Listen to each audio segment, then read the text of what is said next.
Quand on parle d'hybride rechargeable, la vraie question c'est est-ce que c'est vraiment utile au quotidien? La Golf GTE, elle peut atteindre jusqu'à 131 km d'autonomie en 100% électrique. Et la Golf hybride, un petit peu moins sportive, elle peut atteindre jusqu'à 143 km d'autonomie. Moi j'achète, franchement. Avec ces chiffres-là, c'est des modèles qu'on peut utiliser au quotidien en 100% électrique. Et surtout avec la recharge rapide. On peut maintenant charger à 11 kW sur une borne en courant alternatif. Avant, c'était seulement 3,6. Et jusqu'à 50 kW sur une prise en courant continu. Donc en fait, on peut charger jusqu'à 80% de la batterie en moins de 30 minutes sur une borne rapide. Et ça, c'est comme je vous disais, ça s'utilise comme une voiture électrique. Ces voitures, elles impressionnent sur les longs trajets en mode hybride.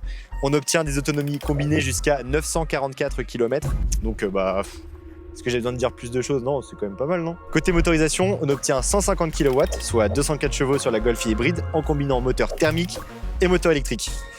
Avec la version GTE, on obtient même 272 chevaux. Et la technologie hybride, elle conserve toujours un petit peu d'énergie dans la batterie pour aider le moteur thermique en cas d'accélération ou de reprise. La Golf, elle a un large choix de motorisation, que ce soit du hybride, comme je vous ai parlé, donc de l'hybride rechargeable, ou alors le nouveau moteur 1,5 litre ITSI d'hybride non rechargeable, tout simplement. Bref, vous l'aurez compris, la Golf, elle a su s'adapter aux contraintes d'aujourd'hui.